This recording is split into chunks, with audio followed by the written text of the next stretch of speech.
საღამო მშვიდობის ძვირფასო ტელე და YouTube მაყურებლებო. ვაგრძელებთ ჩვენ გადაცემას თემაზე ბოლშევიკები და მენშევიკები საქართველოში.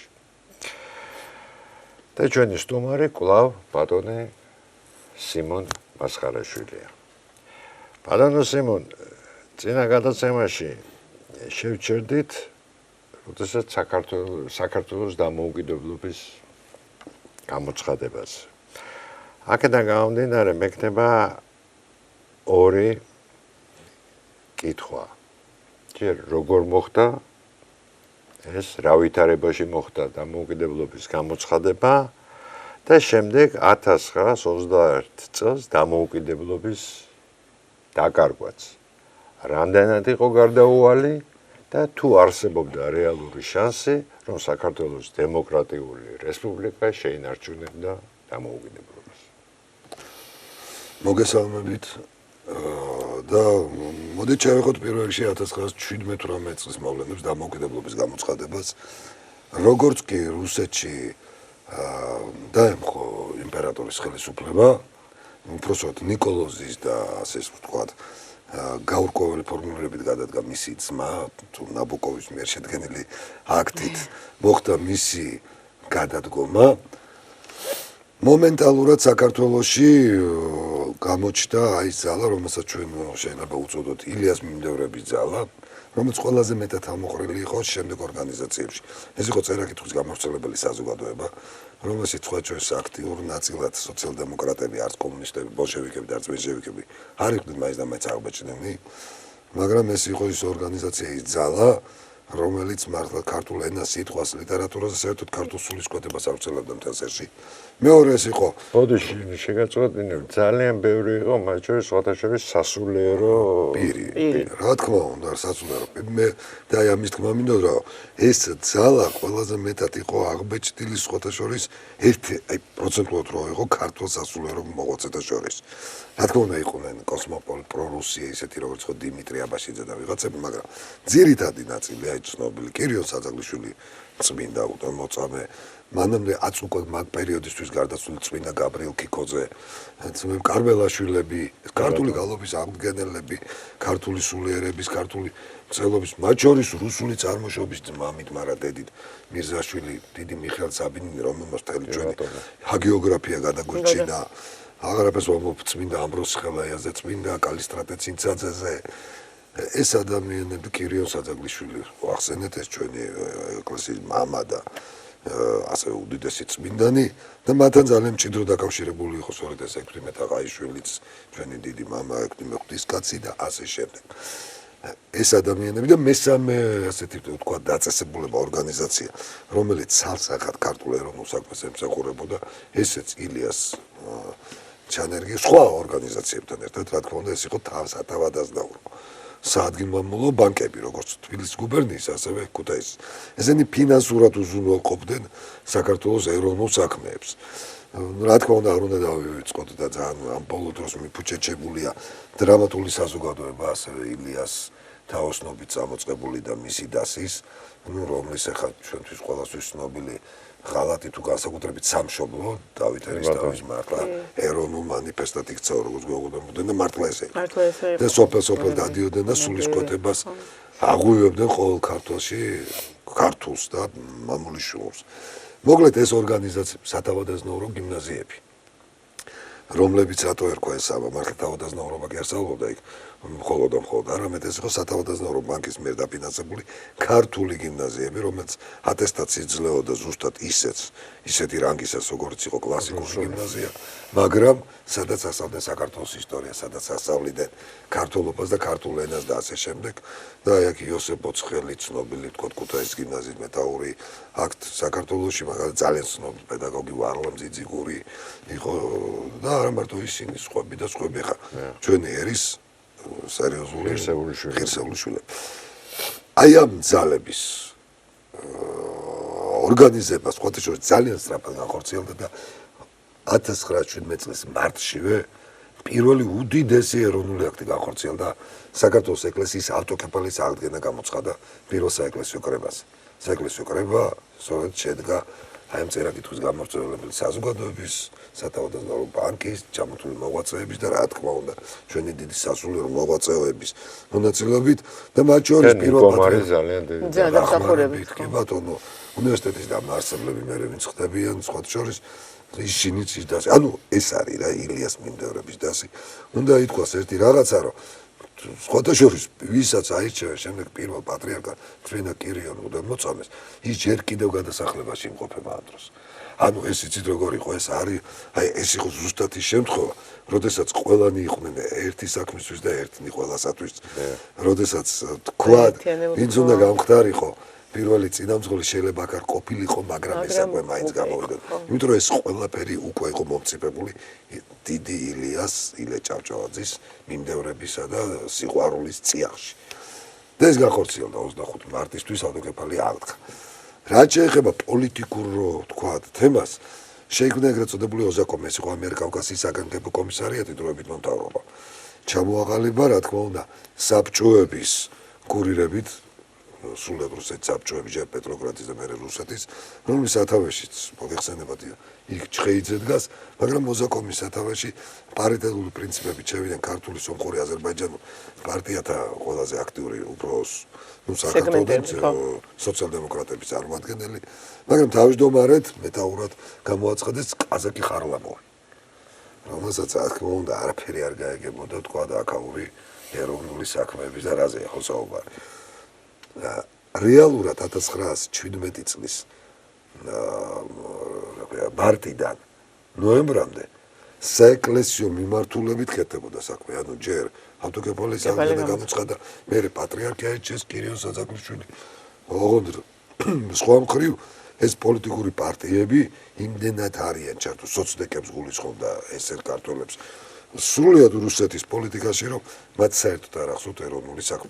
უბრალოდ რა ხდება, იცით, ამ პერიოდში ფუძნდება სწორედ 17-ში ყოფილი სოციალ-ფედერალისტური პარტიის ბაზაზე ახალი პოლიტიკური გაერთიანებები, მაგალითად როგორც იყო იგივე ეროვნულ-დემოკრატიული პარტია, იგივე ეროვნულ-რადიკალური პარტია და სხვა უფრო წვრილი ორგანიზაციებიც, რომლებიც სხვა შორის შეიძლება მთელი საქართველოს მასშტაბით არა, მაგრამ იყო რაღაც ორგანიზაცია, მაგალითად სიღნაღის ბაზრაში რო იყო ყველაზე პოპულარული, რომელიც შეიძლება სამეგრელოში იყო, ოღონდ ეროვნული ნიშნით. ანუ ეროვნული ძალები და იქრებენ ნელა სულ პატარა გადახვევა მაინტერესებს. ეროვნულ რადიკალურ ძალებში რა იყო ის აი რადიკალიზმი? რომლებიც ამბობდნენ ერთ რამეს რა, რომ დამოუკიდებლობა ეხლავე უნდა გამოაცხადოს. ეგ მაინტერესებს. ესეთი რადიკალური მიმდინარეობა იყო სოციალ-ფედერალისტებად წოდებული ფრაქცია წარსებობდა, რომელიც გამოეყო. ეს სოციალ-ფედერალისტებიდან გამოყოფილი ეროვნულ-დემოკრატების რადიკალური ფრაქცია. ყველა რადიკალის აზრი იყო რა მეხსეულად მომენტალურად როგორც აღვადგინეთ ავტოკეფალია, ეხლავე გამოაცხადეთ საქართველოს დამოუკიდებლობის აღდგენა. და ეს იყო ყველაზე ჯანსაღი პატრიოტული ძალა, რომელიც ფიქრობდა, რომ ჩვენ ერთს უნდა უპატრონოთ და მივხედოთ. მაგრამ სამწუხაროდ ყველაზე სუსტიც თავდაპირველად, კი ბატონო. ეხლა რა ხდება უბრალოდ სწორედ ამ ძალების ძალისხმევით მოიწვევენ ეროვნულ საბჭოს. ნოემბერში, ოქტომბრის გადატრიალების შემდეგ და ეროვნული საბჭო საქართველოს უბრალოდ როგორ მოიწვევენ ეროვნულ საბჭოს, მოიწვევენ ეროვნულ ყრილობას, რომლის მოწვევის ინიციატორიც ილე ჭავჭავაძის დიშვილი კოტე აფხაზია.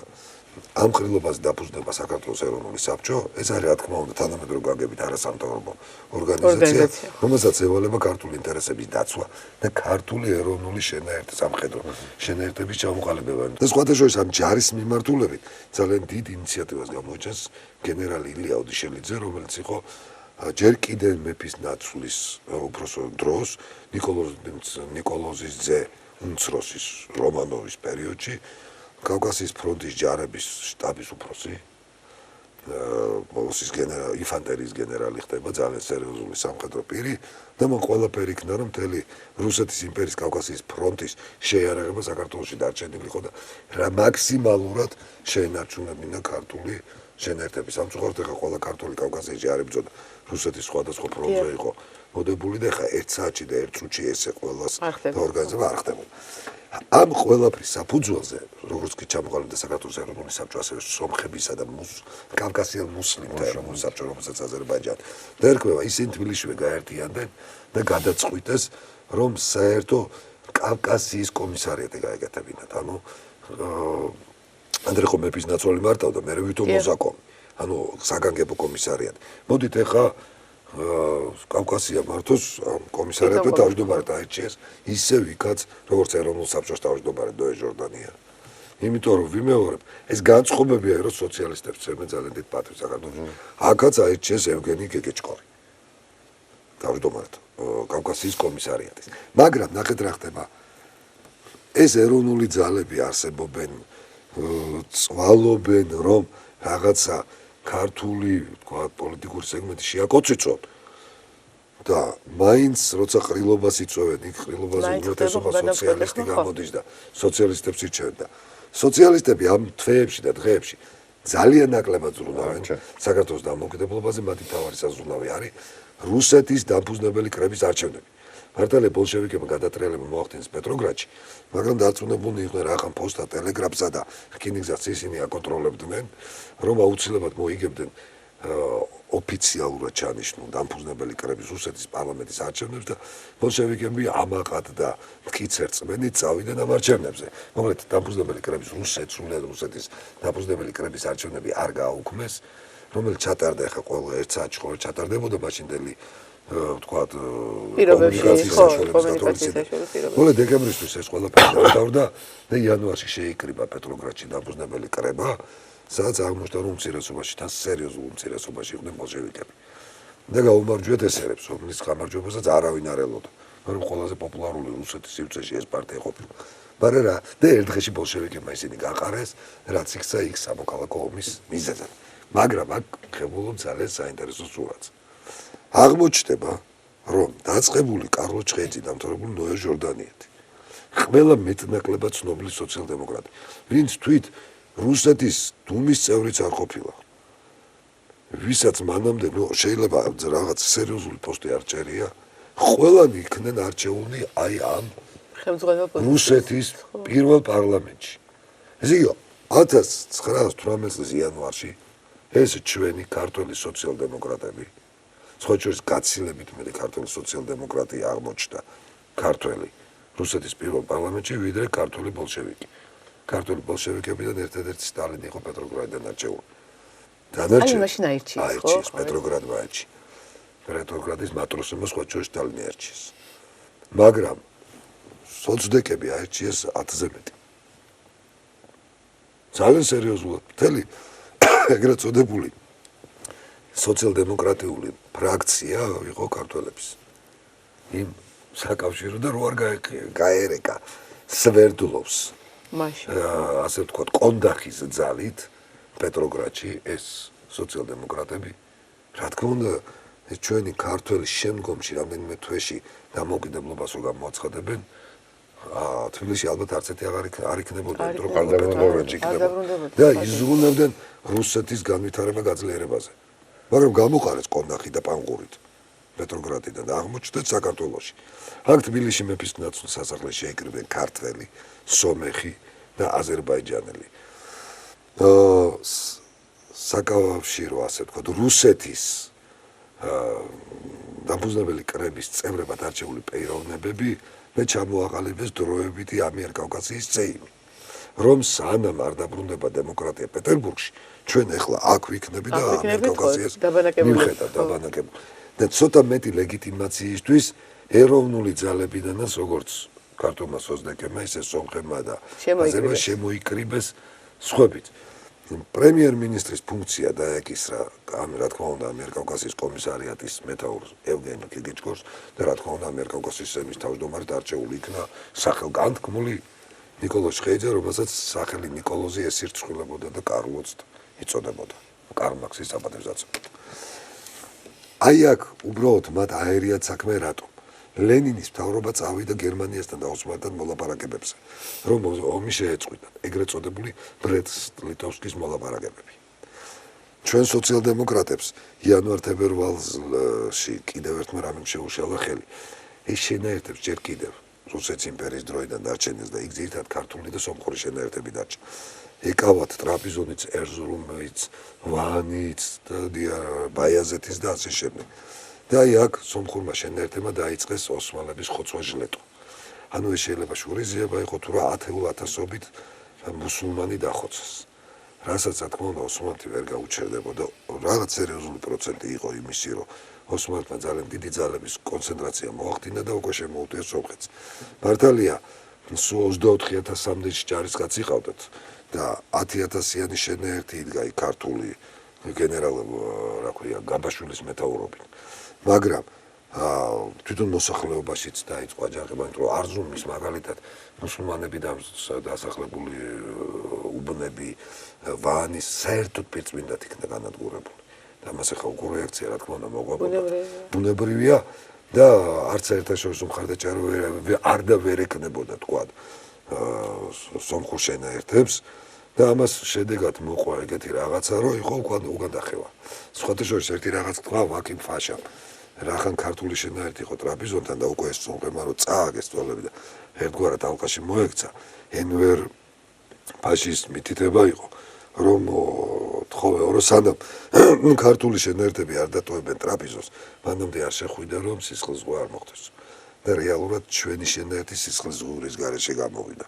არ აწყობდათ მაინც და მაინც ქართულებთან შეტაკება, გამოვედით, მაგრამ ეს ფაქტი მომხდარი იყო და ამის შემდეგ სამართს ხელი ეწერება ბრესტ-ლიტოვსკის ხელშეკრულებას, რითიც რუსეთი უთმობს 1878 წელს რუსეთის მიერ შეერთებულ ტერიტორიებს უკან ოსმალეთს.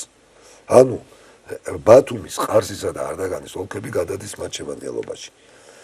ამასთან შეგუება არ უნდა ამიერკავკასიის სეიმს, მაგრამ სხვადასხვა რეჟიმში იმყოფებით ჩვენ სომხები და აზერბაიჯანელები. აზერბაიჯანელები ამას მიესალმებიან. ბუნებრივია. რეალურად, იმიტომ რომ გენოციდია ხო ერთმანეთის მომხდარი. მათ და სომხებს შორის არის სერიოზული პრობლემა, ანუ სომხებისთვის ეს აბსოლუტურად მიუღებელია. ქართველების უხა ბათუმის დათმობა შეუძლებელია, მაგრამ ერთიან პირობებში ხა როგორ უნდა წავიდეს მოლაპარაკება. რეალურად როგორ იყო, იცით იყო მოლაპარაკებები, იყო შეტაკებები და ნელ-ნელა უკან დახევა. სადღაც მარტის თვისთვის ოსმალეთის არმიამ მოახერხა 1878 წლის საზღვამდე გასვლა. ანუ საუბარი რაზეა. მაგალითად, პირველ მსოფლიო ომის დროს თითქმის 2 წლის განმავლობაში და მეტის ტრაპიზონში, არზრუმში რუსეთის იმპერიის სამსახურები ტრაპიზონში მთლიანად ქართველები მუშაობდნენ, პირდაპირ ინსტიტუტები, სამსახურები იყო ორგანიზებული, აგებული, სადაც ჩვეულებრივად ადამიანები მსახურობდნენ და ხალხი თვლიდა, რომ ტრაპიზონი მორჩა უკვე როგორც ბათუმი, ქუთაისის გუბერნიაში აღმოჩნდება ალბათ. და ანუ ამის დაბრუნება იყო ცალკე თემა ხო ოსმალეთისთვის. გადადგა აი ამ დროს აქვია საბოლოო ჯამში რეალურად ამიერკავკასიის კომისარიატი მოიხსნა უფლებამოსილება გეგეჭკორმა და სეიმმა შექმნა დროებით მთავრობა აკაკი ჩხენკელის მეთაურობით და აკაკი ჩხენკელმა დაიწყო მოლაპარაკებები რა ქვია თურქებთან მოკლედ ეს ჭიანურდებოდა ამასობაში გერმანიის გენერალური კონსული დაინიშნა ბათუმში ფონ შულენბურგის მეთაურობით და ელჩიზე გაცილებით მეტია, იმიტომ რომ სამხედრო ფუნქციებიც აკისრია. ითავსებს კი. და ბოლოს ოსმალეთმა თქვა ესეთი რამ, რომ მოგელაპარაკოთ, პირდაპირ ესეთი ხო, ვის? რუსეთმა და გერმანიაც ამაზე. გერმანიამ ეს ტერიტორიები დაგვეთმო ჩვენ. მოაწერეთ ხელი და აღიარეთ, რომ თქვათ 78 წლები ბათუმი თუნდაც ყარსი არის ოსმალეთის. თუ რუსეთი ხართ. თუ რუსეთი არ ხართ, მაშინ დაფიქსირდეთ სახელმწიფოდ, იმიტომ რომ თქვენ თავს უწოდებთ სეიმს, რომელიც არის რაღაცა ნაწილი, ფრაქცია რუსეთის არ მოქმედი პარლამენტის და მაშინ როგორ ახართ თქვენ რაღაც ძალა, ვის უნდა ველაპარაკო? იმიტომ რომ ჩვენ არ ვაღიარებთ იმ დაფუძნებელს, ჩვენ ვაღიარებთ ბოლშევიკურ რუსეთს. თქვენ თუ რუსეთი ხართ, მაშინ ბოლშევიკურ რუსეთის გადაწყვეტილება გაიზიარეთ და თუ არ ახართ, მაშინ თქვენი გაატარეთ. და გამოიცხადეთ თავი. და ამით თომიძულებულნი გახდა სეიმი, რომ აპრილში, ეს იყო 22 აპრილი, რომ გამოეცხადებინა ამიერკავკასიის ფედერაციული დემოკრატიული რესპუბლიკის დაფუძნება, გამოყოფა რუსული სახელმწიფოდან. რათა ინდივიდუალური მოლაპარაკებები შეძლებოდა ოსმალეთთან, გერმანიის პატრონაჟით. მაგრამ ამ მოლაპარაკებების პირველივე დღეს იჩია ხა ოსმალეთის არ ჩერდებოდა, მან წინ წამოიწია. შემოვიდა უკვე ბათუმში, მოვიდა ახალ ქალაქამდე საერთოდ ერევნის ეჩმიაძინი დაიკავა ყველაფერი, იმიტომ რომ აქ მიდის უკვე ერთმანეთში შეუთანხმება. ჯერტი ვიღაცებს ძალიან ეწყინათ, ეხლა ეს მაგალითად კარლო ჩხეიძისთვის და ირაკლი წერეთელისთვის კატასტროფა იყო, იმიტომ რომ მათი წარმოსახვით ისინი იდნენ სოფლიო პოლიტიკის ოლიმპზე, რუსეთის სათავეში ერთი მინისტრი იყო და მეორე პრეზიდენტი. და რაღაც ამიერკავკასიაში აღმოჩნდნენ. ამათთვის ეს შოკის მომგვრელი იყო. მეორე ნაწილი იყო, რომელსაც მეტნაკლებად ეგუებოდა. თქვა პატრიოტული ნაწილი, თქვა და ის ეროვნულ დემოკრატების სოციალ-ფედერაციები სხვაგვარად ფიქრობდნენ. ამ დროს ახლა შევხედოთ სომხების და აზერბაიჯანის დამოკიდებულება. ბაქოში ბოლშევიკები არიან და ან შენ აზერბაიჯანში მოსავატელები და რომელთა ლიდერებიც ყველა თბილისში ცხოვრობს, სხვა სომხური ელიტას თბილისში ცხოვრობს. და აი ძალიან სერიოზულად გაუგებარი რამ ხდება ყველასთვის. რა თქმა უნდა, ხო იცით, როცა ესეთი ეკლექტური შენერთი ის კარგად ვერ ორგანიზებს, ვერ მართავს. და ოსმალეთმა ეს კარგად დაინახა, ოსმალეთს მართლა არ ყავდა აქ დიდი ძალა 25,000 კაცი. მოდი ვთქვათ რა, უკვე მე პირველ მსოფლიო ომის მერე დემობილიზებული ქართული სამხედრო იყო 60,000 კაცი. აქედან 15,000 ოფიცერი. როგორც თქვით, თითქმის უდანაკარგოდ მარტო ერთი მიმართულებით იდგა 10,000-იანი ქართული корпуსი. სწორი ორგანიზების და სწორი ბრძანების გაცემის შემთხვევაში აბსოლუტურად პრობლემას არ წარმოადგენდა თურქებს მოგერია, მაგრამ ამისი პოლიტიკური ნება არ იყო. დაბნეულები იყვნენ, ვერ წყვეტდნენ და აი ამ დროს ერთვება ესეთი რამ ქართული ეროვნული ძალები, იგივე როგორც გიორგი მაჩაბელი, რეზვას გაბაშვილი, ზურაბ ბავალიშვილი, რომელსაც ინდივიდუალური ურთიერთობა ჰქონდათ, ესენი არ იყვნენ სოცდეკები. ესენი იყო ზოგი ეროვნულ დემოკრატი, ზოგი ფედერალისტი და ზოგი დამოუკიდებელი პიროვნება, მაგრამ ძალიან კარგი ურთიერთობა ჰქონდათ გერმანულ ელიტასთან, მათ შორის ფონ დერ შულენბურგთან და შულენბურგი არის ძალიან სერიოზული ფიგურა.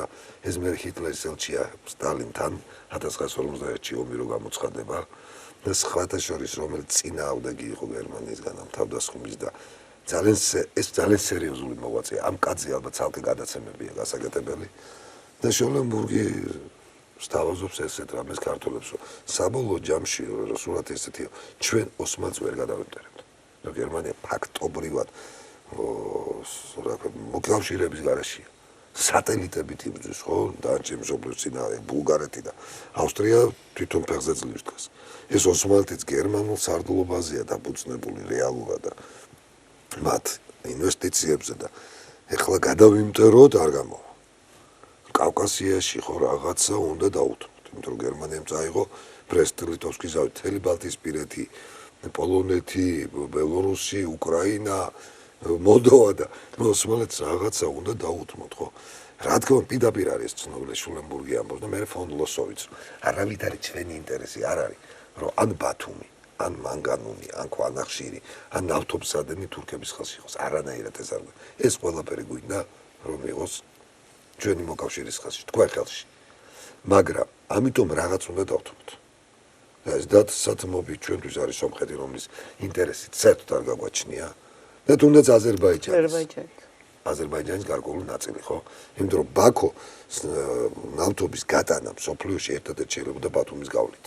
სხვა გზა მაშინ არ არსებობდა. ირანული ნავთი მაშინ აღმოჩნდა, სწორედ. ჯერ არ არის ამაზე საუბარი.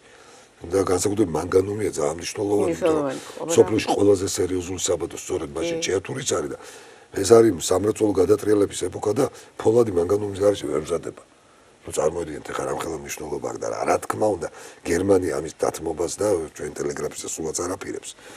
მაგრამ უნდა გაურიგდეთ და რა თქმა უნდა აზრი აქვს გერმანიას რომ საქართველოზე აიღოს პატრონაჟი, ხოლო დანარჩენ რესპუბლიკები დაუთმოს ნაწილი ამიერკავკასიის ოსმალეთს და აქ ხდება ესეთი რამ ოსმალეთი და მე არ გამორიცხავ ოსმალეთის და უბრალოდ არ აქვს პირდაპირ დოკუმენტური მტკიცება, მაგრამ ხო არსებობს ინტუიციის და ეჭვის დონე. რომ არ გამორიცხავ, რომ სწორედ ფონ შულენბურგის მითითებით ოსმალეთის სარდლობა საბოლოოდ გათავხედდა და 72 საათიანი ულტიმატუმი წამოუყენა ამიერკავკასიის სეიმს და დროებით მთავრობას, რომ თუ რეფერენდუმს არ ჩაგვატარებინებთ მუსლიმები დასახლებულ რეგიონებში, რომ სად უნდათ ოსმალეთში თუ ამიერკავკასიის ფედერაციაში, თუ სომხეთისკენ ჯარს არ გაგვატარებინებთ თბილისზე,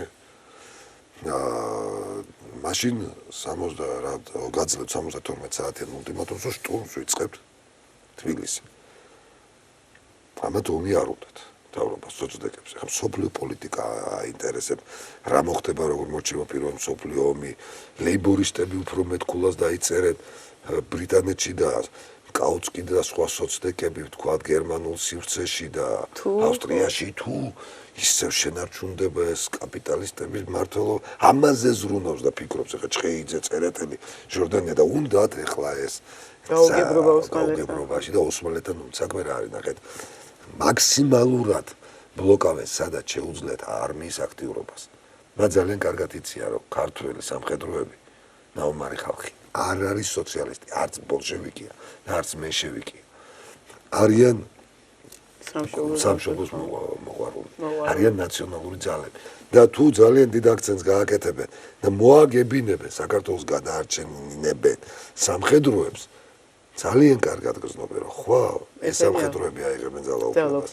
ამიტომ მაქსიმალური იგნორი სურთ ვერ ბედავენ ამიტომაც რომ კაცურ ქმედებაზე გადავიდე პირდაპირ დავარქვათ უნდა რაღაცა აი ვაჭრობით გამოძრდნენ არსებული სიტუაციიდან და ამ სიტუაციაში ეს 72 საათიანი ულტიმატუმია წამოყენებული ბათუმში იმყოფება ამ დროს ავალიშვილიც გაბაშვილიც და რა ქვია მაჩაბელიც შულენბურგთან და იქიდან დეპეშა მოდის თბილისში რომ მთავრობის თავმჯდომარე ჩამობრძანდეს იმიტომ რომ აქ მომწიფდა აზრი როგორ ავიცილოთ 72 საათიანი ულტიმატუმი და იქ შულენბურგი ეუბნება რომ უნდა გამოაცხადო დამოუკიდებლობა სანამ გავა ეს ულტიმატუმის ვადა მორჩა ჩვენ გამოაცხადეთ პატრონა საქართველოზე და სომხეთი და აზერბაიჯანი დარჩება ოსმალეთის გავლენის სფეროში და თქვენ გადარჩებით და სხვა გზა არ აქვს იქიდან დეპეშას აგზავნის აკაკი ჩხენკელი მთავრობის თავმჯდომარე რა ქვია ბათუმი და რომ სხვა გზა არ არის მოვემზადოთ რომ დღეს უნდა გამოცხადდეს დამოუკიდებლობა ანუ უბრალოდ ღამეა და ასე იგი დილით რო დახტეთ ამბავი ხო მოდის ეს ინფორმაცია მატარებელში დამოუკიდებლობის დეკლარაციას წერს ზურაბ ავალიშვილი და რა ვიცი სოცდეკები ეს ცნობილი დამოუკიდებლობის დეკლარაციის ანუ საქართველოს დამოუკიდებლობის აღდგენის და გამოცხადების ნუ აღდგენა არის ისტორიულად თორე ეს არის გამოცხადება ქართული რესპუბლიკა დაიბადა ამ დროს პირველად საქართველოს დემოკრატიული რესპუბლიკა და ხდება ამის გამოცხადება ვინ უნდა გამოაცხადოს არასამთავრობო ორგანიზაციამ ეროვნულმა საბჭომ სხვა შორის აქვე წინსწრებით ვიტყვი ეს ძალიან კარგად ერკვეოდნენ იურისპრუდენციაში ქართველები და ვინაიდან იცოდნენ რომ ეს დამოუკიდებლობა გამოცხადებული ქონდა არასამთავრობო ორგანიზაციას და არა ხალხის მიერ არჩეულ ლეგიტიმაციის მისაცემად ორგანიზაციას ამიტომ მარტში როგორც კი შეიკრიბა არჩეული იქნა საკომელთაო არჩევნები დამფუძნებელი კრებად 12 მარტს პირველივე სხდომაზე მიიღეს 2 აქტი პირველი აქტი რომ ეს ეროვნულმა საბჭომ რომ აღადგინა დამოუკიდებლობა რა იყო ამის წინაპირობა და დაამტკიცოს ამისი ეროვნული უფლება ქონდა და მეორე დამფუძნებელმა კრებამ ცნო და გამოაცხადა ხელახლა ეროვნული დამოუკიდებლობა და ზუსტი ფორმულირებით და თარიღით რომელიც მანამდე იყო გამოცხადებული ანუ ეს არ ეშლებოდა სოციალ-დემოკრატებს სრული სამართლებრივი ასე ვთქვათ ასე ვთქვათ მოაწესრიგეს საკითხი და სამართლებრივი საერთაშორისო სამართლის ჩარჩოში მოიყვანეს ყველაფერი. მოკლედ ეს არის თბილისში გადაწყვეტილი, მაგრამ თქვენ კითხვა დასვით ბატონო კახა, რამ დაგავკარგინა დამოუკიდებლობაო. და დამოუკიდებლობის გამოცხადების პირველივე სიტყვებში არის პასუხი თქვენს კითხვას. ეს სიტყვა ეკუთვნის ნოე ჟორდანიას. ნოე ჟორდანია იყო ეროვნული საბჭოს თავმჯდომარე, რომელიც აცხადებს დამოუკიდებლობას, ანუ ეროვნული საბჭო უნდა გადაიქცეს დროებით პარლამენტად. საქართველოსი და ის აცხადებს დამოუკიდებლობას. ეს დეკლარაცია წაიგეთ, მაგრამ მისი სიტყვა რა არის, რასაკვირს. ეს დღე არის ბედნიერიც, მაგრამ უბედური. 26 მაისზე ამბობს მოეჟღერდა. ბედნიერი იმიტომ რომ იბადება ახალი სახელმწიფო, მაგრამ უბედური იმიტომ რომ კოდება ძველი სახელმწიფო. ნუ გულისხმობს ვითომ ამიერკავკასიის ფედერაციას, მაგრამ რუსეთსაც. რატომ? იმიტომ რომ ამის შემდეგი ფრაზა ჟორდანიას, მაგრამ დევთ პირობას, რომ როგორც კი აღდგება რუსეთში დემოკრატია, ჩვენ დაუბრუნდებით დიდ რუსულ დემოკრატიულ ოჯახს. პირველივე სიტყვაში. ჟორდანია დევს პირობას, რომ ოღონ რუსეთში დემოკრატია აღდგება, ჩვენ უარს ვიტყვი დამოუკიდებლობას. კარი, ან ესე იგი რა არის 1926 მაისის დამოუკიდებლობის დეკლარაცია. ერთის მხრივ ქართველი ერის 1000-სლოვანი სწრაფვის გამოვლინება და გამომჟღავნება, რომლის გამო მხმოვანებლებიც იყვნენ კირიონ საძაგლიშვილი, ამბროსი ხელაი ავტოკეფალის აღდგენილი ჩვენი დიდი მამები ილიას მიმდევრები ზურაბ ავალიშვილი გიორგი მაჭაბელი რევაზ გაბაშვილი მარომაღაშვილის ბიძა სხვათა შორის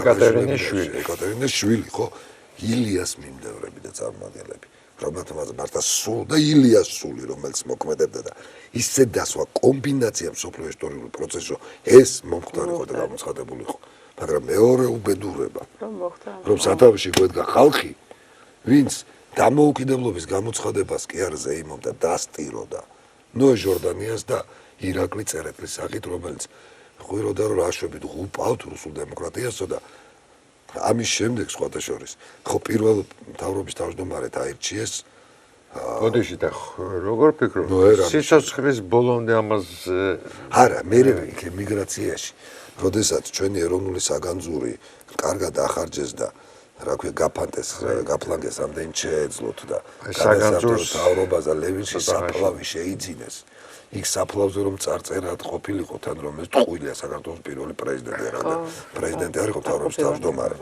იქ მე უკვე ცოტა სხვანაირად აჭიქჭიქდნენ მაგრამ ფიცი მწამს ბოლო მაკვირვებს იქ არის რომ შულზე რეჯები და არქვა კაც თუ საქართველოს შეუყვარდა და ერქმია მაგალითად როსტომიც ასულ რატო და ერქვია პატა და ერქმია კახა ვაჟა ქართული ხო ვაჩანა რაღაცა ეს მე ვიცი რომ პატა სამშობლო რო დაკარგა პატრიოტმა ადამიანმა შვილებსო ჯუზეპეები მე ჟოზეფები რო ერქვა და რაღაცა იმ ქალმა ლეტეცია ერქვა იმ ქალს სახელად ზუსტად დამოუკიდებლობის დამოკარგვის შემდეგ რამდენიმე თვეში შვილი რო შეეძინა ნაპოლეონი დაარქვა კორსიკული სახელი დაარქვა რომელიც ბონაპარტად გაიზარდა მარტა ლემერე და ნაპოლეონის დედაზე ხო კორსიკის პატრიოტად მაგრამ დედამისმა ყველასგან მივიწყებული 1000 წლის წინ დავიწყებული ალბათ კორსიკული სახელი დაარქვა შვილს ნაპოლეონი რომელიც სოფლიოში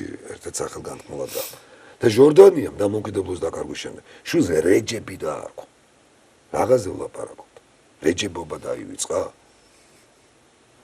თურქობა დაივიწყა არა მგონია თურქები იყვნენ ჟორდანიები განძი ახსენეთ ბატონო სიმონ და დამოუკიდებლობის დაკარგვაზეც არ მიპასუხე მაგრამ განძე ვთქვა ჯერ თუ ნებავთ კი ბატონო არა იყო და განძე ხო აქ იყო რა დამოუკიდებლობის შენაჩუნება რა თქმა უნდა ჩვენ 1921-ში შეგვეძლო თავისუფლად ჩვენ ყველა ბრძოლა მოუგეთ რუსებს მათ შორის 24-შიც და ჰეკერის სიტყვებს ვიტყვი რუსები მე-11 არმიის სარდლს ქართულად ვიტყვი თქვენ რომ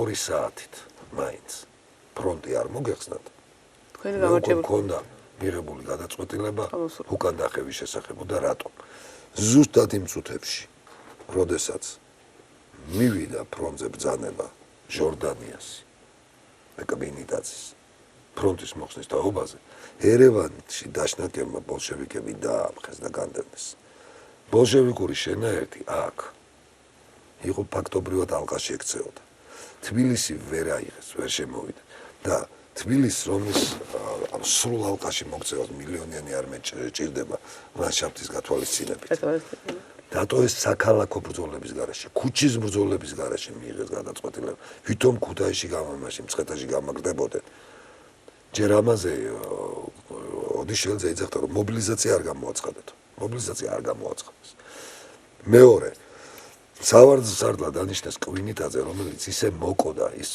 ადრეს თქვი ეთერში და ეხაც გამეორებ სულ ეთერში ინთაწვინა დასაგორებელია მისი მძორი იმიტომ რომ ეს არის კაცი რომელმაც მიიღო გადაწყვეტილება დედაქალაქის უბრძოლველად დაწყვეტის ჩაბარების გადაწყვეტილება და ამბობს რომ რა ქვია წინადღე ჟორდანიას ეუბნება მცხეთასთან მოვაწყობო ფრონტსო და შემოვიტყუოთო თბილისშიო მე რომ მცხეთიდან დავარტყათო გამდენოთო და ოდიშელძე ეუბნება შტაბის უფროსი რაიცა რა მოგინდაო ბოროდინო მოსკოვი გაითამაშო თბილისის მცხეთის მონაკვეთზე მობილიზაცია თქვენ არ გამოგიცხადებიათ ახალგაზრდები იცავენ და ნუ გასაგებია რომ ეს მარტო კადეტები კი არ იყვნენ ის ჩვენი შენაერთები მაგრამ საყოველთაო მობილიზაცია არა გამოცხადებული სულის კვეთებით იცავს ეს ხალხი შენ რო ეხა ამათ სახლებზე ქალაქს დაატოვებინებ მე შეიძლება საერთოდ ვეღარ შეკრიბო და ჟორდანია კითხულობს ვისაა გადამწყვეტი ხმის უფლებო მთავარსარდალსო თუ შტაბის უფროსო და კუინიტაძის პასუხისაა თვითონ ოდიშელის უნდა გასაგებია მთავარსარდალს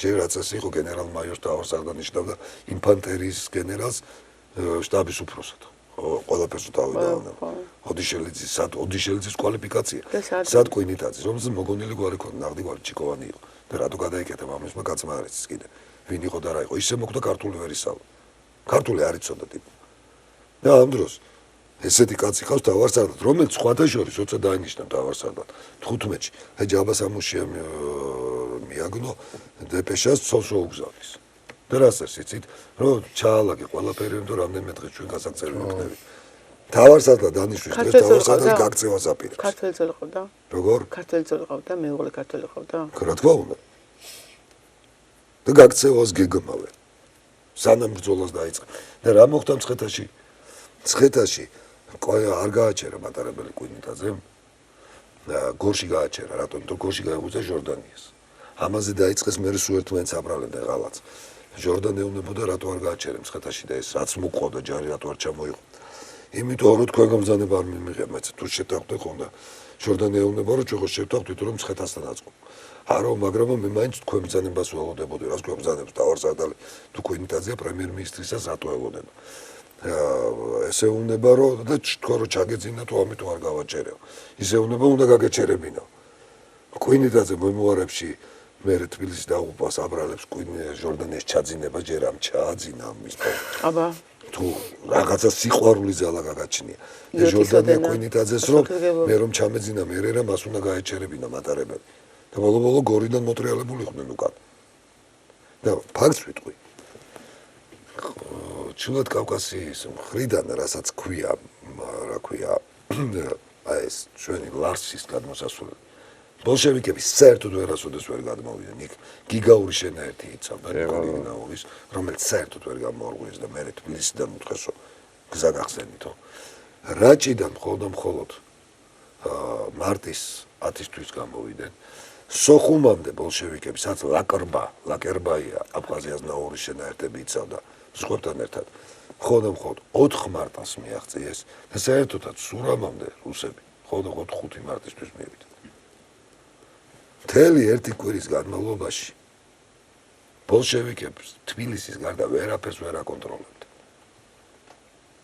და აქ რო სვამენ კითხვა შეგველო თუ არა მოგება რა თქმა უნდა 1921-ში არათუ შეგვეძლო მოგებული რომ არ გაეყიდა საქართველოს ჟორდანიას და კუინიტაძის და ეხა ამათი გამყიდველობის და კურდღლურად გამქცეობის გამართლებას რო ცდილობენ ვიღაცები საკუთარი კურდღლობის და გამქცეობის გამართლება უნდათ მომავალში ალბათ როგორ ჩანს თორე მაშინ შეგვეძლო მე რამდენხან შევინარჩუნებდით კითხვას ეს ჯერ ერთის სულელური და არასწორი კითხვაა იმიტომ რომ თავისუფლების ყოველ წამს ფასი აქვს და ყოველ წუთს ფასი აქვს მაგრამ სადაც ლიტვა ლატვია ესტონეთმა რომელსაც დაშიტკურის შეკვდა ლიტვა სხვათა შორის სტალინურ ოკუპაციას 40-ში იმიტომ რომ ვილნიუსი დაგვიბრუნავდა ესტონეთში და ლატვიაში ერთი მიტინგია ჩაატარებულა მათ თუ შეძლეს 20 წელი შენარჩუნება საქართველოს რატო გაუნაჭირდებოდა უბრალოდ რა მოხდებოდა იცით ბოლშევიკები ვერ შეინარჩუნებდნენ ძალაუფლებას აი ამ ამბების მერე რაც მაშინ ხდებოდა გარდაუვალი იყო რომ არმიის დათხოვილი და პატრიოტული შენაერთები უეჭველი აიღებდნენ ძალაუფლებას ხელისუფლებას ხელში უკვე ჟორდანიების საჯიჯგნად აღარ დატოვებდა არავინ სავარაუდოდ 1923-24-თვის ჟორდანიის მთავრობა აქ ვეღარ იქნებოდა მაგრამ იყო ალტერნატივა რომ ბოლშევიკების ნაცვლად იქნებოდა სამხედრო და პატრიოტული ძალები აი რომელიც თქვა 1940 წლამდე ალბათ დიდი ალბათობით შეინარჩუნებდა და მე რომც მომხდარიყოს გასაბჭოება ან ელემენტარულად რაღაცა თქვა სხვა ურთიერთობა საბჭოთა კავშირთან სხვა ფორმატით იქნებოდა იმიტომ რომ ერთი იყო საბჭოთა კავშირი და უბრალოდ რუსეთის ბოლშევიკური რუსეთი რომლის სათავეშიც იდგა ლენინი და ტროცკი სულ სხვა იყო 26 წლიდან და მე სულ სხვა იყო 30-იანიდან და ომის შემდეგ და ძალიან დიდი მნიშვნელობა ჰქონდა ხო შენ ლენინურ რუსეთთან გექნებოდა ურთიერთობა თუ სტალინის საბჭოთა კავშირთან ანუ ბატონო სიმო თქვენ ამტკიცებთ დამოუკიდებლობის დაკარგვა ეს უფრო იყო მენშევიკების დამსახურება, ვიდრე ბოლშევიკების რა თქმა უნდა, ფეხში შველები იყვნენ ბოლშევიკები. გასაგებია. არანაირი შანსი 1921 წლის რა ქვია, თებერვალში ბოლშევიკებს რომ არ გაქცეულიყო ჟორდანია და კვინიტაძე თბილისის აღების არ ქონდა. და ნებისმიერი თავმოყარე და კვალიფიციური სამხედრო ამას დამიდასტურებს, რომ საქალაქო ბრძოლების გარეშე ქალაქის დატოვება არის ღალატი. ქუჩის ბრძოლების გარეშე, თუნდაც ქვაზე არ დარჩეს ქალაქში. ქალაქი და კედლები კი არაა მთავარი. სამშობლო და თავისუფლება და ღირსება მთავარი. ეთაკმევით თან რაოდენობითაც აღვემატებოდი. რა თქმა უნდა, ჩვენ მობილიზაცია. შეიარაღება ყოველ შემთხვევაში მათზე ნაკლები ასეთი თვითმფრინავი ყავდა. და აქედან არც ეს ბენზინი არ ჩაუსხებს, სოფლიო ნავთობის საქართველოს გაედინებოდა. ვისი დამსახურება ჟორდანიას არის თუ არა ეს? და კვინიტაძის. იცით რა მახსენდება, აი ხა ბევრს უყვარს, რომ აი ფრანგებმა რო პარიზი დატოვეს და ამაზე ერთ რამეს გავიხსენებ, გენიალური გენერალი იყო პატონი, ჯორჯ პატონი. ალბათ ყველაზე კაი ამერიკელი გენერალი, იმიტომ რომ მამაციც იყო, შეიძლება არ დაფასებული, იმიტომ რომ მას ხუთვარს უკვლავიანობა არ აღისწეს, მაგრამ ყველაზე გამმარჯვებელი გენერალი და ესეთ რამეს იხსენებს. რო ჩავედიო იმაშიო, ავიღეო რა ქვია, მაროკო. და ნუ იყო და აიხოც რამდენიმე 1000 ფრანკი კოლაბორაციონი ვინც ხარს უჭერდა თქვა რა ვითომ ნაცისტებს და კათოლიკე იყო პატონი. და თხოვეო რა ჩვენს წარმომადგენელს ხო ახლა წავიდეთო რა მოკლედ წავედი ტაძარშიო რა ახლა მithumed ეს მოგებული ბრძოლის შემდეგ. ხედავ რომ შავებს შემოსილი ეს უალის შემოსილი ფრანგი კალებით განდა შემეშინდაო რა რამე არ მithemთ რომ მათი ქმრების და ძმების კულელი გამოვდივარო ხო მათვე ბრძოლეო ახლა 5 დღე არ არის გასული. ხედავ რომ ძალიან სხვანაირად და უცნაურად მიყურებენ უალიდანო რა. გამიკვირდაო რა და ამას ვეუბნებიო თანხლებს რომ ეს რა ხდება. ანუ არათუ შენიშნო არ მოუციათ, ეკა კლუცებიან ეს მანდილოსნები, ჭირისუბლები. მათი ქმრების გამანადგურებელ გენერალ ჯორჯ პატონს. და ამას ელჩი მეუბნებაო ესეთ რამეს. იცი რა შეესაქმეო ამ ქალებმა პარიზი რო უამრო დატოვეს ამათმა კამარებმა ძმებმა და შვილებმა. მაშინო დადესო პირობაო, რომ არც ერთი აღარ მიეკარებაო ქმარსო და მამაკაცო. ამის გამო და ამიტომაც ამათ გული არ დაწყვეტია. ქმრის რა გითხრათო და მამაკაცის მიკარება არ მიკარებაზე ცოტა ეჭვმეპარებაო.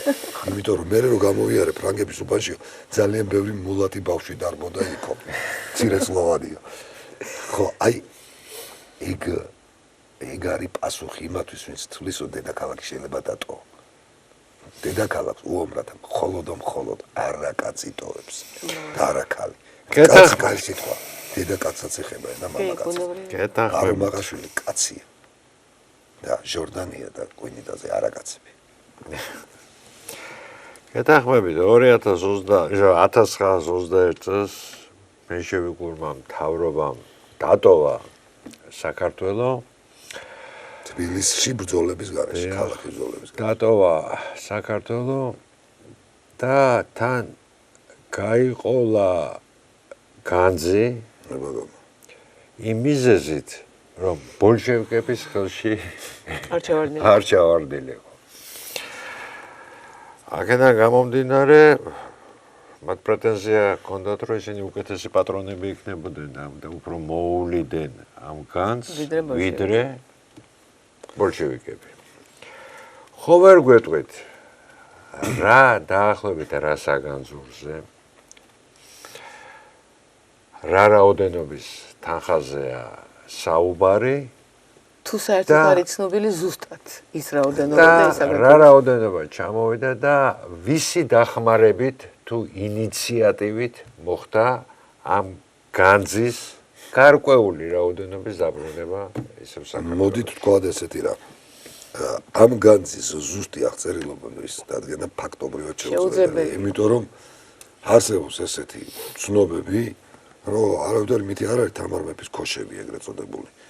და რომელსაც გახსოვთ ჩვენს ახალგაზრდა ბავშვობაში კი არა უფრო ადრე ჩვენ მშობლების ახალგაზრდობაში იყო მითი რომ თითქოს ხრუშჩოვის ცოლს მოინდომა და მისი ასლი დაუმზადეს რა თქმა უნდა ეს მითები რატო იყო რატო ფიგურირებდა რომ სადღაც ვიღაცა მიითვისა თამარმეფის ქოშები დიახ სავარაუდოდ ეს ქოშები და არა მარტო ეს ქოშები უამრავი სხვა რამ არსებობდა რომელიც უბრალოდ გაყიდეს და უკვალოდ გაქრა გიორგი ბრწყინვალის ბეჯე და ასე შემდეგ ამ საგანძურიდან დარჩა გარკვეული ნაწილი და დიდება უფალს ძალიან სერიოზული რაღაცები, მაგრამ ძალიან სერიოზული რაღაცებიც გაიფანტა. ექვთიმე თაყაიშვილი წაყვა, ხო, წაყვა ხახული და არა მარტო ხახული, ხო, თამარ მეფის გულსაკიდი ჯვარი რომის ქვეშა ძელი ცხოველია და ასე შემდეგ. უდიდესი სიწმინდეები გადარჩა, მაგრამ ბევრი რა რაჯერ კიდე არის რა კიდე რა დაიკარგა ეს კიდე ცალკე შესაძლოა ჩვენ გვავიწყდება რომ ეს მხოლოდ ისტორიული საგანძური არის ამისი შეფასება ბანკიდან წაიღეს ოქროს ზოდები ფული უამრავი ოქროს რუბლი და აი ეგ ფულადია და აი ეს საგანძური საერთოდ შეფასებელია საერთოდ ამისი შეფასება ჩვენი საგანძურის აი თანხაში გადაყვანა ალბათ წარმოუდგენელია იმიტომ რომ ანალოგები არ მოებრძებნება და ვერც სიწმინდით დაწყებული ხალხულის ღვთისმშობელზე არის საეკლესიო გადმოცემა რომ მისი ავტორის სინამდვილე კი ჭედურობა თესაქრისტიანობაში ქართველთა ხელობა დარჩა და იყო მაგრამ ხალხულის ღვთისმშობელზე არის გადმოცემა რომ მისი ავტორი არის დიდებული ხატის შემოქმედი მოციქული ლუკა ამის დადგენა ხა დღეს ალბათ წარმოუდგენელია მაგრამ არსებობს საეკლესიო სწავლება, რომ ოფიციალური სწავლება, რომ ხახულის შემოქმედი ლუკა მახარებელი უნდა ყოფილიყო. აქ ენით აუწერელ სიწმინდეებზე საუბარი. მაგრამ მოდით შევეხოთ ახლა რა ბედი ეწია. დიახ. რაც გაფანტეს და მოვკითხავთ ხო გაფანტეს. შემდგომში დააგირავეს, ჯერ დააგირავეს. პირდაპირ საფრანგეთის ბანკში. სანამ გიორგი მაჩაბელი ცოცხალი იყო, ეს ამერიკელი ბიზნესმენი სუნამოებს გამოშვება. და კიდე სხვაებია ის კედიას დახმარებით. პრინც მაჩაბელი აგზავნიდნენ თანხებს, რომ ეს კრედიტი დაეფარათ. ძალიან დიდ ფულზე იყო საუბარი. ამ რა ქვია, მამული იყიდეს ლეველი, კარგად ჭამდნენ, სვამდნენ, ცხოვრობდნენ. რა თქმა უნდა, ეს უბრალოდ დააგირა. ექვთიმე თაყაიშვილი უბრალოდ ცდილობდა, რომ ყურადღება მიექცია. მეტი მას არც უფლება ჰქონდა და არც შესაძლებლობა. საბოლოო ჯამში 1935-დან ვერაფერი ვერ გადაიხადეს და ეს საგანძური დაკარგეს და გახდა რეალურად საფრანგეთის საკუთრება. და ძალიან საკამათოა ბოლომდე იყო თუ არა გადაფორმებული საფრანგეთის. მე ყოველ შემთხვევაში ეს უკვე საქართველოს დამოუკიდებელი რესპუბლიკი ან დემოკრატიული რესპუბლიკის მთავრობის საკუთრება აღარ იყო. მათ ეს ფული ეს საგანძური გაყიდეს. იმიტომ დააგირავეს ჯერ სხვა პატრიოტების ძალისხმევით ვითომ კი რა ვიხადეს, მე ეგეც არ გადაიხადეს და მორჩა, თლიანად დაკარგეს. ანუ გაყიდეს საქართველოს სიწმინდე მათ გაყიდეს და მორჩა. ეს იყო უკვე საფრანგეთის საკუთრება. და რა მოხდა რეალურად? რეალურად, როდესაც გერმანიამ მოახდინა საფრანგეთის ოკუპაცია, მართალია გერმანიის მთავრობა ცდილობდა, რომ მაგალითად რესტორანში არ შესულიყვნენ და ახლა გუდერიანი იხსენებს რომ აი ჩვენ რაღაც რესტორანში ვერ იხდიდნენ ხო იხდიდნენ და ფრანგები კეიფობდნო და ჩვენ კიდე არ გქონდა იმდენი ხელფასი არ გქონდა ამ კონკრეტულ რესტორანში მე კეიფავ და ასე შემდეგ მაგრამ გარკვეული ტენდენცია იყო თქვა საფრანგეთიდან გარკვეული საგანძურების გატანის განსაკუთრებით ეს უკვე აი 53 წლიდან გაძლიერდა რომ აი მტერმა ხელში არ ჩაიგდოს თითქოს კი არ გაართმევთ მაგრამ როგორც ხდება ეს ხო ვიცით არა ეს ვითომ რეპარაცია არ არის მაგრამ მისთვის მოკლედ სერიოზული საფრთხე არსებობდა იმისა რომ ქართულ ეროვნულ საგანძურს მithumetes გერმანიას შეეძლო ეს ხელზე დაეხვია რომ ეს სულაც არ იყო თქვენი და მე რა რომ ვალშია და მე უკეთ შევიდე მოკლედ წაეხო და არა მარტო ქართული სხვაზეც ამიტომ საფრანგეთის ბანკის საცავის წარმომადგენლები ზრუნავდნენ რომ ეს საგანძურები რომლის გატანა შეიძლებოდა ბანკიდან რომ ვითომ გაიქცა თქვა პოლიტიკოსებმა თან წაიღეს ან გაიძარცვა რომ ხელში არ აღმოჩენილო გერმანელების და ეს საცავის ასე თქვა წარმომადგენელმა ექვთიმე თაყაიშვილს რომელსაც იცნობდა იმ დროს უკითხულობდა ამ განძის ბედს აინტერესებდა რამე ხო არ გაიყიდა და რაღაცა ნუ ექვთიმესთვის თვითმიზანი იყო გადაქცევა მართლა წმინდანია ჩვენი უდიდესი შესთავაზა რომ მის სახში ანუ პირდაპირ კონტეინერებში ჩადებული ისე სადაც ძველი ჩვრები და ფეხსაცმელები იყო იქ სადმე დაედოთ, იმიტომ რომ ესე ღარიბულად ცხოვრებ მოხუცის სახში. ანუ ახლა ჩვენთვის ფასი არა აქვს და ალბათ უცხოელისთვის ტრილიონები ღირსეს, ხო? აი ესეთ საგანძურს ვერავერი ფიქრებდა რომ შეიძლება აქ ყოფილიყო. და მართლა მოხდა გადაზიდვა იქ ექვთიმესთან. ეს იყო და ეს და მართლა ექვთიმეს ერთი თხა არ ჩენდა, ხო, ზერძეზე იყო წლების განმავლობაში. როდესაც დადგა 54 წელი უკვე განთავისუფლებულია პარიზი, შარ დე გოლი არის აპოლოგეტი სტალინის და არა მარტო შარ დე გოლის სხვადასხვა ნებისმიერი ბრიტანელი წოიწოდეთ Uncle Joe's ძია ჯო არის მათთვის მხსნელი. ნუ რა რეომა ძია ჯოს როგორც ეძახდნენ ისინი Uncle Joe's ისინი დაიღუპებოდნენ. და იმყოფება მოსკოვში. Uncle Joe ბევრად აღემატებოდა მაშინ Uncle Sam's. არა, მაგას სხვადასხვა ცნობილი ხარ როგორ ჩავა ფრაზა რომ უნდა ამერიკელი ჟურნალისტი სტალინს არიცის მაგრამ უკვე დღე-დღეზე ატომური ჭურვი სტალინსაც ეკნება. არ გეშინიაო ატომური ჭურვისო 48 წელი. არანაირად და რატო იცითო? თქვენო დემოკრატია ხართ. მე სამხედრო ბანაკი ვარო ნახეთო მთელი საბჭოთა არმია მე მორჩილებაო შემიძლია ხა ტელეფონი ავიღო შესაბამისი ბრძანება გავსეო და ჩემი ტანკებიო ბერლინში რადგანსო პორტუგალიამდე წავა. აი თქვენო რომ პასუხი გამცეთო და ომი გამომიცხადოთ. აუცილებლად პრეზიდენტ ჭირდება კონგრესის სენატის ხარდაჭერო. ვერცადი კონგრესმენი გადაწყვეტილებას ვერ მიიღებს რომ რაც პოპულარული არ არის ამერიკელებშიო და მე ძალიან კარგად ვიციო რომ უსაყვარლესი ადამიანიო ნებისმიერი ამერიკელისთვის არის ძია ჯო, Uncle Joe. და თქვენო რომ Uncle Joe-სთან ომი გამოაცხადოთ და დაანოსოთ, მით უმეტეს ბირთვული. მინიმუმ ორწლიანი პროპაგანდა აგიტაცია დაგჭირდება ჩემი დემონიზაციისთვის. მე ერთ კვირაში ლისაბონში ვიქნებიო და მე ბომბეთ თქვენი მოკავშირეების ტერიტორიები. ამიტომ არ მეშინია თქვენიო და ვერავით არის ბირთვული არ აღიო, ჩემს სახელთან ვერ გაჭრის. და აი ეს თუ გსულ დაწერეთო და დაიწერე, საიდან ვიცი. ამერიკულ პრესაში ეს ყველაფერი დაიწერა, სტალინის ინტერვიუ. პირდაპირ ამბობს. მართლა ესე იყო, ეს განწყობა იყო, უკვე ცივი ომი როა დაწყებული, მაშინ და თქვენ წარმოიდგინეთ 54-ში რა ხდება. და ერთადერთი რაც თხოვა სტალინმა, რომ ჩემი ერის საგანძური არის. მე ვიცი რომ ეს არის საფრანგეთის საკუთრება. გაყიდეს თუ შეგიძლია რომ დააბრუნო. და დე გოლი პერსონალურად ჩუქნის სტალინს. საქართველოს ეროვნულ საგანძურს. ჩადის გასცემს ზანებას მოძიებაზე მოიძიება აქედან ჩადის ერთ-ერთი პირის პეტრეშარია და ამირანაშვილი და სხვა საინტერესო პიროვნება იყოს პეტრეშარია კიდე ცალკე საუბრისთვივა ერთი შეხედვით კომუნისტი მაღალჩინოს ან მე არის შეხედვით სერიოზული პატრიოტი და მაშინ არის რომ ექვთიმე თაყაიშვილსაც შესთავაზებენ წამოსვლას ექვთიმე ამბობს რომ წავსდեք მშიერ მაგრამ არა შიშველ დრტანსაცმელი არ აქვს და კაიროში შემოსავენ და საგანძური ჩამოდის ეს საგანძური რეალურად სტალინმა აჩუქა საფრანგეთმა და დე გოლმა და სტალინმა დაუბრუნა საქართველოს. ის საგანძური რომელიც გაიტაცა, გაყიდა და ცოლების საცულებსა და სალაფავში გადაცვალა ჟორდანიამ და მისმა მთავრობამ.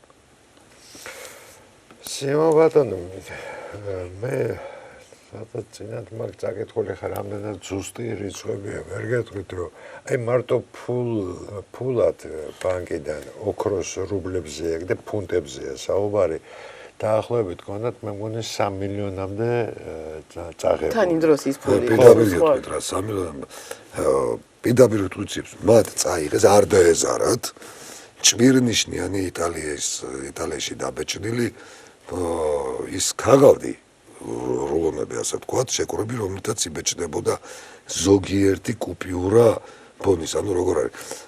ბონი მას კი ერქვა მანეთი, მაგრამ ბონი იყო რა, ეს ქაღალდზე იბეჭდება.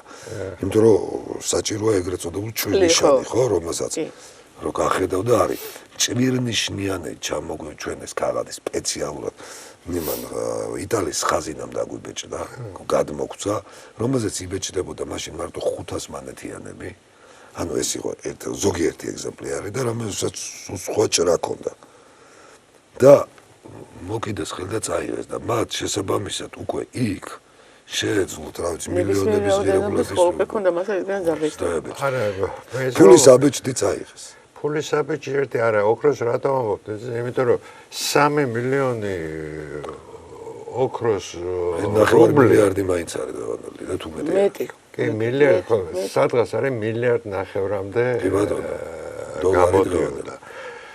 და რამდენადაც მე ვიცი შემდეგ უკვე ეს როდესაც გაუჭირდათ უკვე და ფული ნაკლები გქონდათ, როდესაც ლევილის მამული ეკეთეს. მე მგონი ლევილის მამული აქვს დაახლოებით 80,000-ად ნაყიდი. ეგ არ ვიცი. იცით რა, ამ ხა ლევილის მამულს იშველებენ. ლევილის მამულები უკაცრავად და კაცმა რო დათვალოს. არის აი ხურდა იმ თანხისა, რაღაც გაყიდეს და გაფანტეს. მაგას ვამბობ, 80,000-ად იყიდეს მეთქი მე მგონი. ეს სალაფა ძალიან ხო. რამითო გეუნები? რაოდენობასაც ძალიან ცოტა რო გადაიხადოს. ბოდიშით რა საცულებსა და სალაფავში გაუშვეს. კი ბატონო. იცით რა მაინტერესებს აი ეს ხო ამას ისიც უნდა დავუმატოთ რომ არა მარტო თქვათ საფრანგეთში კონდათ მაგრამ პრაღაში კონდათ წარმომადგენლები იქაც პული ხარჯებოდა რა თქმა უნდა იცით რა მაინტერესებს აი ეხლა ხო ნახეთ აი როგორი შეცვლილია დამოკიდებულება დრო გადის რაღაც ისტორიის ნაწილი იკარგება ან სპეციალურად კარგავენ ეხლა ხო ხედავთ ისიც წავიდა რომ რუსეთმა და სტალინმა კი არა ამერიკა მოიგო ხო ხედავთ როგორი შემოწირავთ აი რატო ხდება ისე რომ ჟორდანია იყო იდეალიზირებული ესე იგი ჟორდანი იყო თეთრი ძალა ამ ბნელი კომისიის წინა რატო არ დაიწერა ეს ყველაფერი მაშინვე 37 წელი ამაზე ვფიქრობ და რა მაოცებს იცით როცა დაიწყო ეროვნული მოძრაობა უცებ წამოწიეს სხვადასხვა პიროვნებების სახელები მათ შორის იყო სიმღერები შემოვარდ საიდანაც კვინი ტაწეზე ზარბაზნები ჟორდანია სახელი და ამ დროს აბსოლუტურად არავინ არ ახსენებდა სტეფანე ახმეტელს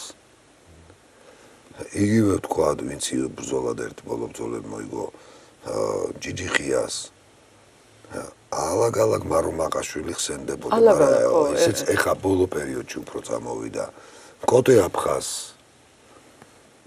რა ქვია იგივე მართლაც აი ვინც 20-იან წლებშიც იბრძოდა ნესტორ გარდაფხაძესა და ბიძინა პირველს როსტომ უსხელიშვილს და რასთავ ვარდენ წულუკიძეს ეს მათ სახელები ფაქტობრივად მივიწყებული მათ აი ამ მართლა გმირებს გენერლების ვინც დარჩა ვინც აქ დაიხურა და არ გაქცეულა მაგრამ თბილისის გამცემ გამყიდველ გაქცეულის რა ქვია აპოლოგია დაიწყო 80-იან წლების ბოლოსვე და ჟორდანიას კიდევ გითხრათ რატო? იმიტომ რომ გმირობისა და პატრიოტიზმის პროფანაცია მომხდარიყო.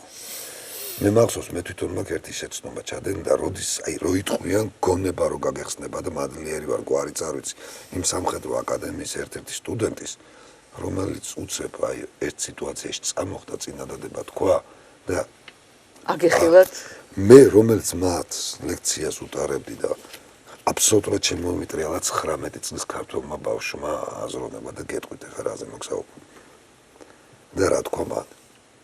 ფილმი ვანახეთ კვინიტაძეზე ისე როგორც ბოლოს წერს თბილისს კი ვტოვებდით, მაგრამ დედაქალაქის დატოვება არ ნიშნავს ომის წაგებას ომზე რაღაცა და ეს პატრიოტულ თემებზე ვითომ ჩვენ მე გიყვებით 15 წლის წინანდელ ამბავს და უცებ ეს ხელი აწია კურსანტმა და თქვა ეხლა ამ ფილმიდან იცით რა გამოდისო? რომ ხვალო რომ ჩვენო თბილისი დავტოვოთო. მე რუსი ჯარი მოვიდესო. ესე გამართლებულია. არ კი არ უნდა დავიხოცოთო. თერს უნდა ჩავაბაროთო, ხო? ჩავაბაროთო. ამას გვეუბნებითო. იქვე მოვიხადებ და მივხვდი ესე იგი აი ამ ბავშვებს რომელიც იზრდება აქვთ სწორი აზროვნება და ჯანსაღი. სტალინსო დაეტოვებინა მოსკოვი დამთავრებული იყო ყველაფერი. 41-ში. დედაქალაქი წყვეტს ყველაფერს. ნაპოლეონი რო პეტერბურგისკენ წასულიყო და არა მოსკოვი რომელიც არ იყო. ხო, კუთუზომა რო დაუტოვა კინოში. ის არა ისატყვა არა იყო. პეტერბურგი წყვეტდა ყველაფერს. დედაქალაქის დატოვება არის ყველაფერი ცივილიზაციის დამთავრებაა. და აი შემომიტრია და ნახეთ რა და რატო ხდებოდა მათი პოპულარიზება? იმიტომ რომ შენ რო ასწავლე აი გმირია კვინიტაძე, გმირია ვიღაცა ვინც გაიქცა, სულ გაქცეულებს ვინც გაიქცა. იმაძე იყო ეს მითები და ლეგენდები და არ იყო იმ ბიძინა პირველზე ვინც დარჩა და დაიხვრიტა ნესტორ გარდაფხაძეზე ვინც დარჩა და დაიხვრიტა ვინ იყო ამ პროფანაციაზე აი საბჭოთა სპეცსამსახური რომელმაც კარგად იცოდა ქართველებში რო დაიწყო 80-იან წლებში პატრიოტიზმის აღმავლობა ფსევდოგმირები უნდა წამოწეულიყო წინ რა თქმა უნდა ეს იგეგმებოდა. იმიტომ რომ ამ ფსევდოგმირებზე რო ისდები, შენს ფსევდოღირებულების და ეხლა ხო შეიძლება ამის გამოსწორება? ეხლა ჩვენი განათლების სისტემის საქმეა. ტელევიზიების საქმეა, ჩვენი საქმეა, დიახაც უნდა თქვა, რომ ჟორდანი არ იყო გმირი. ჟორდანი იყო გამოცემა. მე ძალიან მინდა რომ ჩვენი გადაცემა და ჩვენი საუბარი იყოს ვაჟკაცი იყო ის ვინც დარჩა. ძალიან დიდი ბიძგი ამის ყველაფრის რომ ვინც დარჩა და არ გაიქცა. ან ვინც დაბრუნდა და მაგრამ პირველ რიგში ვინც დარჩა. გმირია ნიკო კეცხოველი. კაცი რომელმაც თბილისთან დაკარგა ხელი. დარჩა და გადაურჩა სხვათა შორის შეიძლება თავიდან რეპრესიებს, იმიტომ რომ სტალინს ახსოვდა ბიძამისი. ლადო კეცხოველი, რომელიც ოდესღაც დაეხმარა სტალინს. ესე ამბობენ. შეიძლება უბრალოდ იმიტომ რომ ძალიან პატრიოტი კაცი იყო, მაგრამ ფაქტია. მე თვითონ როდესაც მომიცა ძალოვან სტრუქტურაში მუშაობა, არქივში ვეცნობდი, არც ერთი ჩანაწერი არ არსებობს ნიკო კეცხოველის, რომ მას როდესმე საბჭოთა სპეცსამსახურთან თანამშრომლოს. პირიქით უამრავი კაცი ყავს გადარჩენილი და იყო უნივერსიტეტის უღირსეულესი რექტორიც. სხვაჩოშ ნოდარ დუმბაძის არაპირდაპირ აქ რექტორ გიორგის სახეში გამოყვანილი. ამ ხელა მთელი ჩვენი ბოტანიკური მეცნიერების დამფუძნებელი, უდიდესი, აი მამამთავარი რაღაც სფეროს, რომელიც არ გაიქცა და იყო. გმირია ბენაშვილი, გენერალი, რომელიც ჯორდანიამ ჯარს არ გააკარა, დარჩა ტექნიკური უნივერსიტეტი დაარსა, დააფუძნა, გააძლიერა, მართალია დაიხვრიტა, მაგრამ თაობები გაზარდა. იცით რატო ეხლა ისეთებს აკეთებ? ეგეთი ჩვევა ქონდა ბენაშვილს, რომ გამოაცხადებდა, როდესაც გეოდეზიური აპარატურა თავად წარმოიდგინეთ როგორია. და აცხადებდა ესეთნაირად, რომ რა ქვია, კომკავშირლები და პარტიულები სტუდენტები წინ გამოდითო და ამ ათეულობით კილოგრამ აპარატს აკიდებდა და ატარებდა რომ უჩილესო, უპარტიოებსო, არაფერი მედიანა კეიპონ. ჩვენ გვაზიდინებს, მე საბჭოთა ქონებასო უპარტიოს ვერ ვამბობ. და ესეთი ჩვევა ქონდა, ამ პარტიული და კომკავშირლები ვინც იყო, ყველას ფრიაც უწერდა. და ვინც უპარტიო იყო, იმათ სამიანს ახვეწინებდა და ამაზე ზოგითხეს ასგვერჩია. ამათ რაც ნაკლები ეცოდინებათ მით უდგათეს საქართველოსთვისო და თქვენ მინდათ რომ ცოდნა კონდიტოთ ხა აი პირდაპირ ამას ეწევდა და მოხდა ისე რომ სიცოცხლეს შეწირა ამას. აი გმირი ვინ არის ბენაშვილი. გმირი კეცხოველია, გმირი ისიდორე დოლიძეა, კომუნისტური პარტიის ყოფილი ცეკავს დივანი, რომელმაც გადადგომის შემდეგ ადგა სამართლის ძეგლთა კრებული ატომეული გამოსცა და ჯულის კანონი დაბეჭდა. აი ვინ არის გმირი. გმირები ის ადამიანები არიან, ვინც დარჩა და აკართველა საქართველო. ბორის პაიჭაძე იყო გმირი. ის მწერლები და პოეტები და რეჟისორები იყვნენ, რომლებიც იღებდნენ ქართულ ფილმებს, რომელიც ქართულ სულისკვეთებას ატებდა. ელდარ შენგელაია იყო გმირი. გია დანელია იყო გმირი. და აქ დარჩენდა. ვინც დარჩა, ვისი ოჯახების დარჩა და უკაცრავად ბატონო და არც არავისზე ნაკლებნი იყვნენ გვარიშვილობით და არც არავისზე ნაკლებ რეპრესირებადნი. და ის 4 თანამედროვე 4 მილიონი ქართველის წინაპარია, ვინც აქ დარჩა და ემსახურა საქართველოს. ირაკლი ჯორჯაძეა გმირი, გენერალი, რომელიც სხვათა შორის დამოუკიდებლობა გამოცხადა მოსკოვში კი არ მივედი და აქ ჩამოვიდა ისევ ემსახურებოდა საქართველოს და აქ არის დაკრძალული.